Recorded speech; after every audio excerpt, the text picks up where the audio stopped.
ইহুদিদের নেতা সে উট থেকে পড়ে যাওয়ার কারণে তার ভাই বলতেছে যে মুহাম্মদ ধ্বংস হয়ে যাক।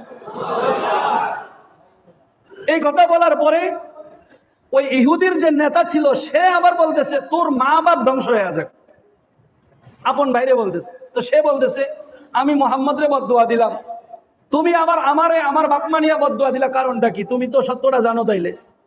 তো ভাই বলতেছে হ্যাঁ অবশ্যই, আমরা আমাদের যে কিতাব তাওরাত যে কিতাব আছে এই কিতাবের মধ্যে নবী মুহাম্মদ যে সত্য পয়গম্বর তার এই গুণাবলী, তার কাছে জিব্রাইল আসবে, তার কাছে কোরআন নাজিল করা হবে, এটা সত্য, এটা আমরা জানি।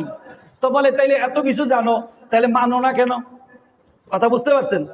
জানো তাহলে মানো না কেন?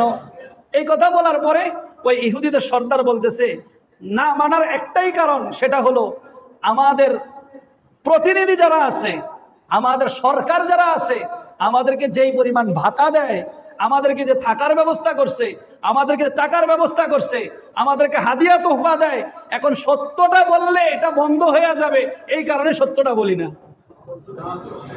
কি মানে এরকম মানুষ আমাদের মধ্যে আছে না? সত্যটা জানে, জানার পরেও কিন্তু বলে কথা বলে, সত্যটা জানার পরেও চিন্তা করে বললে তো আমার ইজ্জত থাকবো না, আমার পথ থাকবো না, সত্য বলার দরকার কি? ওই বাতিল যেটা আছে বলে চুপ কর, থাক থাক থাক, এরকম করে চাপাইয়া দেয় না?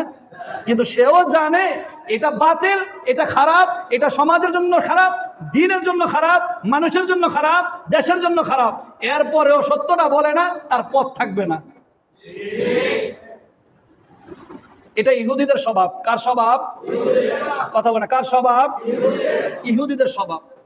এই জন্য সবসময় সত্যের পক্ষে থাকা লাগবে। সামনে এই কথাটাই বলবেন আল্লাহ তাআলা, সত্য খুব কম থাকবে কিন্তু আল্লাহ সত্যকেই বিজয় দান করবেন। সত্য কম থাকবে কিন্তু বিজয় আল্লাহ কাকে দিবেন?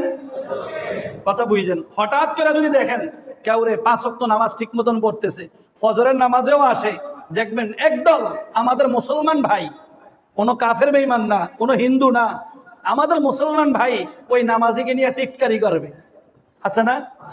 কি বলে এই যে নামাজি হয়ে গেছে, দেখছি তো কয়েকদিন আগেও মানুষের দোকান থেকে খাইতো হাত দিয়া, বলে না এই কথাগুলো? টিটকারি মারা শুরু করে দেয়। অথচ উচিত তো ছিল যেই লোকের পরিবর্তনটা হয়েছে ওই ব্যক্তির জন্য আরো দোয়া করা, আল্লাহ যেন আরো হেদায়েত দান করে, সাথে সাথে আমাকেও যেন আল্লাহ হেদায়েত দান করে। কিন্তু এটা না করে আমরা কি করতেছি? কি বল, টিটকারি করি না আমরা? তাবলিগে গেছে হঠাৎ করে, আগে যায় নাই কোনোদিন, তাবলিগ থেকে আইসা নামাজ ধরছে, বাস টিটকারি শুরু করে দিস, আছে না এরকম? এগুলা হলো ইহুদিদের স্বভাব। কাদের স্বভাব? সত্যটা আপনি দেখছেন, সত্যের পক্ষে থাকবেন আপনি, এটা হলো একটা মানুষের মানবিক গুণ, মানবতার গুণ। আর যদি আপনি সত্যের পক্ষে না থেকে আপনি বাতিলের পক্ষে থাকেন, এটা তো কোনো মানুষের গুণ হতে পারে না। যেমন গত সপ্তাহে আপনাদেরকে বলেছিলাম যে আমরা ইহুদিদের নবী, খ্রিস্টানদের নবী, ইহুদিদের নবী হলো হযরত মুসা আলাইহিস সালাম, খ্রিস্টানদের নবী হলো হযরত ঈসা আলাইহিস সালাম। আমরা সবাই ওনাদেরকে মানি কি মানি না? সবাই মানি আমরা। তাইলে সবাই যদি আমরা ওনাদেরকে মানি, তাহলে সত্য ধর্মের দিক দিয়ে, সত্যের দিক দিয়ে মুসলমানরাই তো আগায় আছে। কি বল, মুসলমান আগায় আছে না? উল্টা খ্রিস্টান যারা আছে তারা আমাদের নবীজিকে মানে না, ইহুদি যারা আছে তারা আমাদের ধর্মকে মানে না, আবার ইহুদিরা খ্রিস্টানদেরকে মানে না, খ্রিস্টানরা ইহুদিদেরকে মানে না। বরং না মানার কারণে বাতিল যারা আছে তারা সবাই বলতেছে তারা হক এবং তারা সত্য ধর্ম। তাহলে কি এটা ভালো কথা বললো না খারাপ কথা বললো? খারাপ কথা বললো। তো আল্লাহ রাব্বুল আলামিন বলতেছেন এই যে ইহুদিদের সর্দার, সে বলল যে আমাদের সরকার যে আমাদের জন্য সম্পদের ব্যবস্থা করে দিয়েছেন, থাকার ব্যবস্থা করে দিয়েছেন, আমাদেরকে মালের ব্যবস্থা করে দিচ্ছেন, ভালো অবস্থায় আছি, সত্যটা বলে দিলে এগুলো সব বন্ধ করে দিবে। আল্লাহ তাআলা এই আয়াতে কারিমা নাজিল করলেন, আজকে সামান্য সম্পদের জন্য তুমি সত্যকে গোপন করে দিলা, আজকে সামান্য সম্পদের জন্য, সামান্য আরামায়েশের জন্য নবীজিকে মিথ্যারোপ করলা, কোরআনকে অস্বীকার করলা। আল্লাহ বলেন ইন্নাল্লাযীনা কাফারু, যারা অস্বীকার করে, যারা কুফরি করে, লান তুগনিয়া আনহুম আমওয়ালুহুম ওয়ালা আওলাদুহুম মিনাল্লাহি শাইআ, তাদের ধন সম্পদ, তাদের সন্তান সন্ততি আল্লাহর দরবারে কোনো কাজে আসবে না, কোনো কাজে আসবে না। বরং ওয়া উলাইকা হুম ওয়াকুদুন নার। আল্লাহ তাআলা যারা কুফরি করেছে, কাফের হয়েছে, আল্লাহ রাব্বুল আলামিন বলেন তাদেরকেই আল্লাহ তাআলা জাহান্নামের লাকড়ি, জাহান্নামের ইন্ধন বানাইবেন। নাউযুবিল্লাহি মিন যালিক। তারাই হবে জাহান্নামের ইন্ধন। আল্লাহ রাব্বুল আলামিন বলেন কাযাবি আলি ফিরআউন ওয়াল্লাযীনা মিন ক্বাবলিহিম কাযযাবু বিআয়াতিনা ফাআখাযাহুমুল্লাহু বিযুনুবিহিম ওয়াল্লাহু শাদীদুল ইকাব।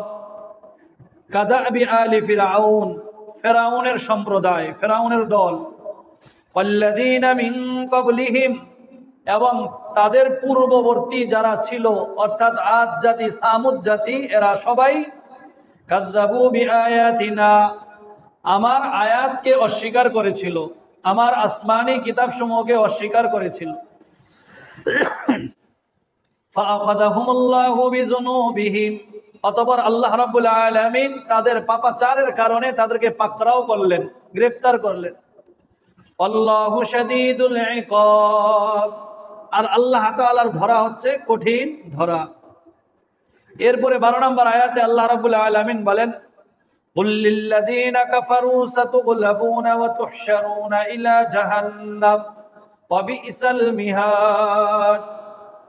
কুল লিল্লাযীনা কাফারু, যারা কাফের, কুফরি করেছে যারা, নবী আপনি তাদেরকে বলিয়া দিন, সাতুগলাবুনা, অচিরেই তোমরা পরাজিত হবে, ওয়া তুহশারুনা ইলা জাহান্নামা, এবং তোমাদেরকে জাহান্নামের দিকে হাকিয়ে নিয়ে যাওয়া হবে। ওয়া বিইসাল মিহাদ, বাসস্থান হিসাবে জাহান্নাম কতই না নিকৃষ্ট। এরপরে 13 নম্বর আয়াতে আল্লাহ রাব্বুল আলামিন বলেন قد كان لكم آية في فئتين التقتا, নিশ্চয়ই তোমাদের জন্য নিদর্শন রয়েছে দুইটি পরস্পরমুখী যুদ্ধ বাহিনীর মধ্যে।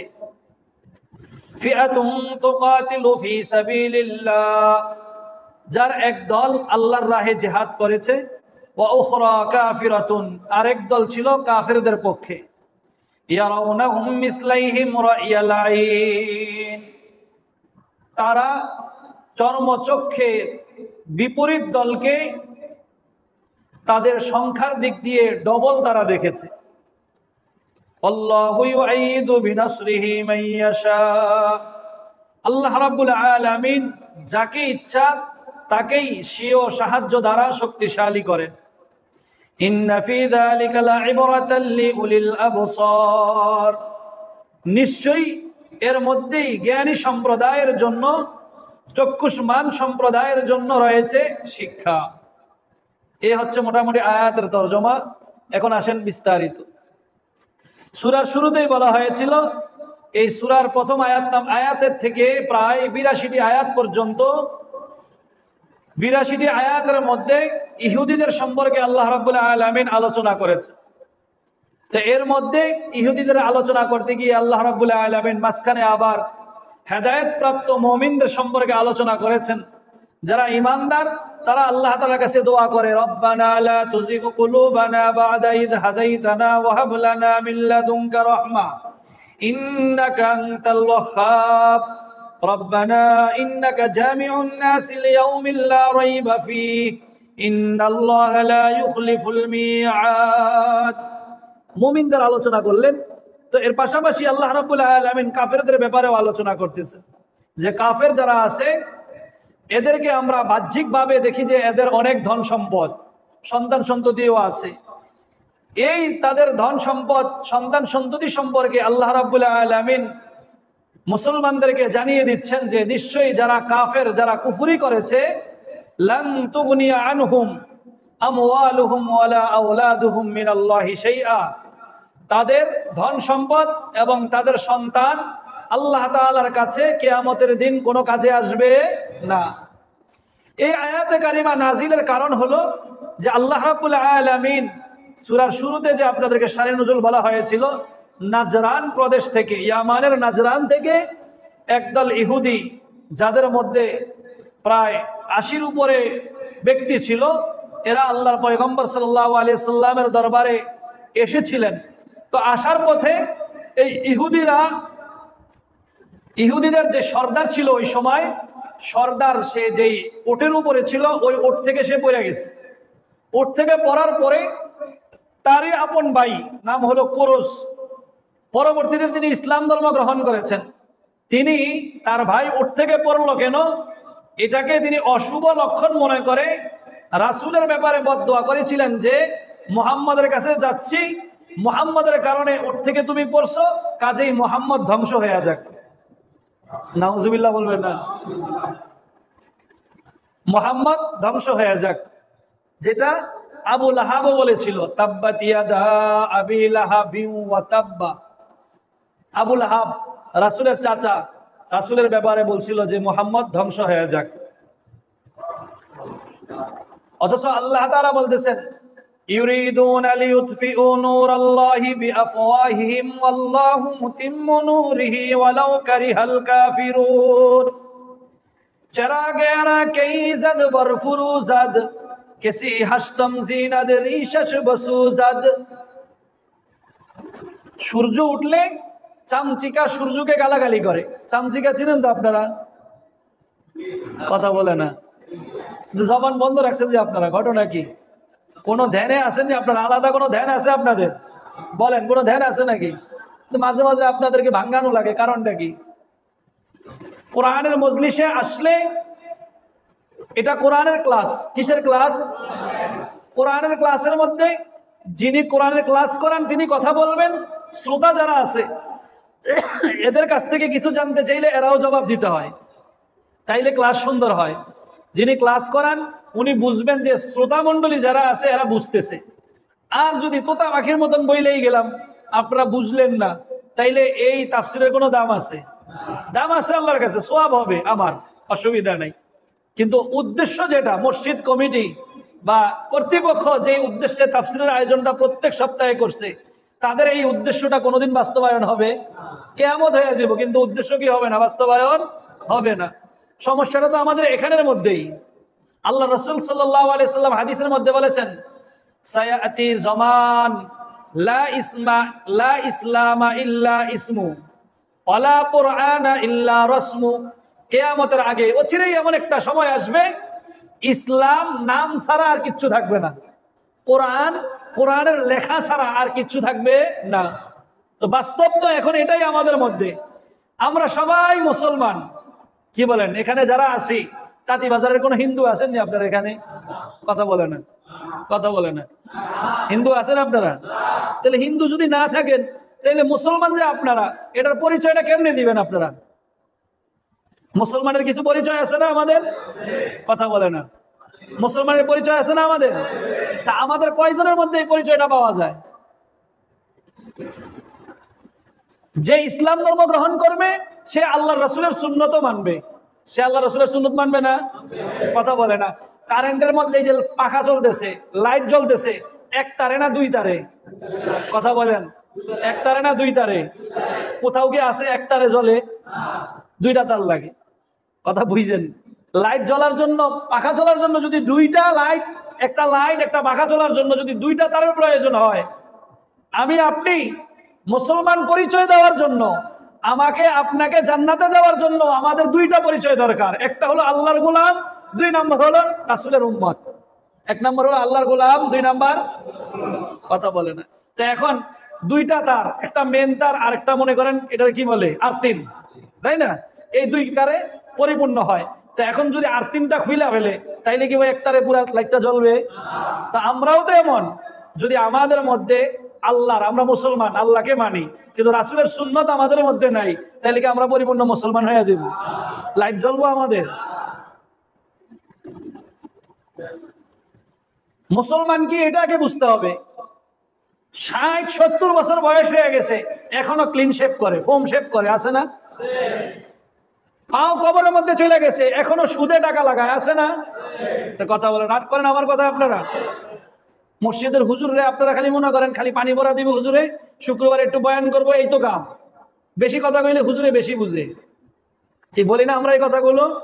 কথা বলেন, কথা বলি না আমরা? এনে আপনারা মনে হয় বুঝতেছেন, এই জন্য উত্তর দেন না, যে সমস্যা তো আছে। মসজিদের বাইরে যে সমালোচনা শুরু করে দেন যে হুজুরে বেশি বুঝে, হুজুরে এত কথা বলে কেন? সত্য কথা বললে আমরা আমার উপরে নিয়ে নেই, মনে করি যে আমারে বলছে আমারে বলছে। আসলে কথাটা কি আমারে বলা হয় না সবাইরে বলা হয়? বয়স হয়ে গেছে 80 বছর, এখনো টাকা নিয়ে সুদে লাগায়, তাহলে কেমনে মুসলমান হইল? বয়স হয়ে গেছে 90 বছর, এখনো টিভি দেখে, মসজিদের মধ্যে নামাজ পড়ার জন্য আসে না। কি বলেন, আসে না এরকম? বয়স হয়ে গেছে, এখনো নিজে তো পর্দা করেই না, বিবিরাও করায় না, মেয়েরাও করায় না, আসে না এরকম? আবার পর্দা যারা করে এগরে টিটকারি মারে, কি আসে না এরকম? হুজুর করে কাঠ মোল্লা কয়, আম করে কাঠ দেওয়া বানাইছে। ভালো কথা বললে তখন গায়ে লাগে, হুজুর এগুলা বলে কেন, অন্য কোনো ওয়াজ নাই হুজুরের? কোরআনে তো এগুলাই বলা হয়েছে। তো এই জন্য আপনাদেরকে এটা বুঝাইতে যেই আপনাদেরকে এই কথাটা বলা। এই যে আপনারা আসলেন এখানে, একটু আওয়াজ না দিলে তখন কি আলোচনাটা সুন্দর হবে? যদি আওয়াজ দেন তাইলে বোঝা যাবে যে কোরআন বুঝছেন আপনারা এবং কোরআন বুঝার জন্য আসছেন। আর আওয়াজ না দিলে বোঝা যাবে ভিন্ন কাজে আইছেন। কি কাজে আইছেন? আরে আশ্চর্যের বিষয়, আমাদেরকেও ভেঙ্গায় মানুষ, আজকে তো মসজিদে তাফসীর হইব না, আজকে তো পোটলা দিব। আমারে কয়, আমারে মাঝে মাঝে লজ্জা মইরা দিতে মন চায় আমার।